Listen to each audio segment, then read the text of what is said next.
So the Thunderbolts is the latest MCU superhero movie doing a bit of a Guardians of the Galaxy in terms of focusing on lesser known B-list anti-hero characters. And this movie is so much more grounded and actually works really well in terms of focusing on relatable issues, for example mental health, boredom, feeling enough, being manipulated. But the trouble is that they're focused on these issues already in so much more detail on Disney+. For example, with Wanda in the brilliant WandaVision, and with Stephen and Mark in the underrated Moon Knight, the brilliant TV show.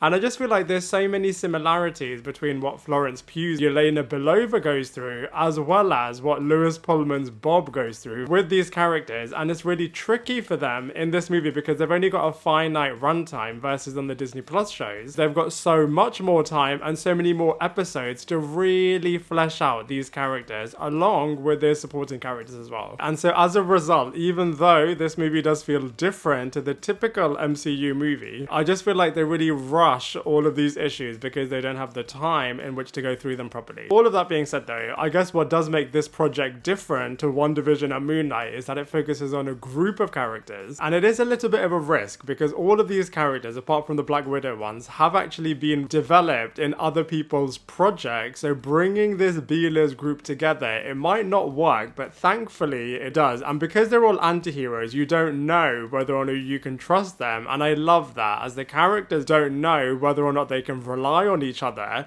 And then the audience is also just as anxious, as for example, there are a number of sequences where Ghost, for example, disappears from a room. Is she going to come back for the others? And US Agent jumps out and obviously saves himself, but is he going to come back and help the others come out as well? And obviously Val is part of the Ox group, and I agree with Grace Randolph that this Ox group could be a combination of Oscorp and the Essex Corporation. So Mr. Sinister could be the person behind the Sentry project. And I think this gives it so much more validity, as how on earth is Val and this mysterious group coming up with this concoction to create a mega superhero like Sentry? I mean, it was explained a lot better, even though that series was really questionable. But at least in Secret Invasion, you could see that the Super Skrulls were created with a formula containing the DNA of all of the heroes and the villains from the legendary Endgame fight. So I would have loved a bit more explanation as to how on earth Val is able to create such an over superpowered character like Sentry. So let's go through all of the actors and characters now. So I feel like Florence Pugh does a really good job as Yelena Belova. And lately, Florence Pugh has just massively catapulted herself to be such a big A-list star. And as a result, you can tell that she is number one on the call sheet, as her character definitely is the main one. She starts this movie, she is narrating the movie in the beginning, you're really with her through her trauma bonding journey. Then the exploration of feeling really bored at work is really relatable, and she is understandably, of course, still feeling the grief over the death of Natasha. And she has been able to use this to connect both with Hailee Steinfeld's Hawkeye character as well as Bob in this movie. And I love the relationship between Yelena and Bob, as she feels really protective over him, but then when he gets really superpowered, he kind of rejects her. But then that inner traumatized Bob is then able to reconnect with her inside his traumatic dark mind. Next up we have Sebastian Stan. So I'm really disappointed actually that Bucky has been massively sidelined and deprioritized once again. This character is basically Chris Evans' Captain America's sidekick, and I just feel like he needs to be given so much more respect. I mean, his entrance on that Mad Max Fury Road sequence was absolutely legendary, and really does show how much of an incredibly brilliant character he is. For example, he was able to dominate the Winter Soldier movie predominantly with his incredible action sequences, and they just really reduced that in this movie. I mean, it's understandable to an extent. I mean, how on earth is this character ever going to compete with Sentry? I mean, every single Avengers member would struggle with that. I just feel like they could have and should have just done so much more with Bucky Barnes, and I just hope he finally gets some respect in Avengers Doomsday. Louis Pullman's Bob / Sentry / The Void has got to be the best part of this movie. I mean, it was incredibly rushed how he suddenly was able to channel all of Sentry's abilities. I mean, if Thunderbolts was a TV series, they could have explored it over a number of episodes, but nonetheless, his entrance, firstly, was absolutely brilliant. His suit is shining with goldness, and he was easily able to wipe out every single Thunderbolts member, and you can tell he was massively holding back when he was doing so, to the point where he was making them want to just retreat great, and we've never really seen that with the heroes in any MCU project really. It's a shame that we didn't get Sentry back in the third act in a big fight sequence, which I know is the typical MCU formula, and obviously they opted for a much more grounded approach in terms of being trapped in the Void's darkness and channeling the power of love and teamwork in order to save the day, which is all good and well, but I would have just loved to have seen more Sentry. Valentina Dafontaine was truly evil in this movie, very similar to the villain in Guardians of the Galaxy 3, as she did not hesitate at all in terms of wanting to wipe out all of these characters so that her record is squeaky clean, and she just did not have any remorse whatsoever for doing so. I thought it was hilarious how she tricked them into a press conference right at the end, and she is the person that has brought the Avengers Towers and is now renaming them from the Thunderbolts into the new Avengers. I love how they've changed the A in their particular logo, and I can't wait to have multiple different groups. For example, the classic Avengers, obviously led by Sam Wilson, these new Avengers, and then we're obviously going to have the young Avengers. I do hope that they one day get their revenge on Val, because she just caused so much chaos for them. I thought Wyatt Russell was absolutely brilliant as US Agent. Even though he hasn't been in that many projects, I love his character arc in terms of always feeling let down, not only by society, but mainly also by the government, that from his perspective, he has given so much to, and you can just tell that he hasn't gotten over this, and so is so grumpy. And understandably, what you don't really see is that when a person feels really negative, this can also affect their personal life, and clearly what's happened to him in his professional life has bled into his relationships, leading to his wife leaving him, so he is fully on his own. So out of all of the characters, I feel like one day he could potentially snap and just go absolutely crazy. So I really do hope that they explore this so much more with US Agent in future projects after Secret Wars. So then we have Taskmaster, and I thought that there would have been a bigger, more interesting reason as to why she wasn't in any of the promotional material. But in fact, it was revealed that the real reason she wasn't in any of it is because she was killed off right in the beginning, and her death had no impact. It was so forgettable, and she was never mentioned ever again. To some extent, it felt like the producers were just trying to appease the groups that were just so negative towards her presence in Black Widow. But they could have done so much more with Taskmaster. I mean, she could have maybe been destroyed by Sentry, and then you would have really seen what a threatening character he is. But to destroy her and dispose of her right in the beginning, I feel like was such a disgrace to the character, and just had little to no impact. I loved Hannah John-Kamen's return to this role as Ghost. I thought she was really, really good in Ant-Man, and out of all of the characters in this team, she is the only one, I mean obviously apart from Sentry, that has got very different types of powers, and I really like how they used it in this movie. She was very, very, very useful to the team, but like I keep saying, this is obviously a movie, not a TV show, so they haven't got that much time to develop her character. Even though David Harbour's Red Guardian hasn't been in that many projects, I feel like his character just hasn't evolved at all, and so I mean his approach, his attitude, his enthusiasm is definitely endearing, but I just feel like it's getting a little bit monotonous now. I mean, I loved how in awe he was of the Winter Soldier, but we have kind of seen that exploration done already in season 3 of What If, so I feel like they need to do something new with Red Guardian now. So I really liked all of the characters in Thunderbolts, and I cannot wait to see them again in Avengers Doomsday. First of all, their new Avengers outfits look really, really cool, and I just can't wait to see them interacting with the classic Avengers, the OG X-Men, the Fantastic Four, and a whole host of new characters. I think the best sequence in this movie has got to be the fight with Sentry. He was absolutely unstoppable, and they definitely used their Marvel budget to good use, as that fight was so good. Sentry just could not be stopped, and even though you only saw a fraction of his power moveset, he was just unbelievable, especially when he just pushed Red Guardian out of the building. And because he is so overpowered, I cannot wait to see him interacting with other superpowered characters.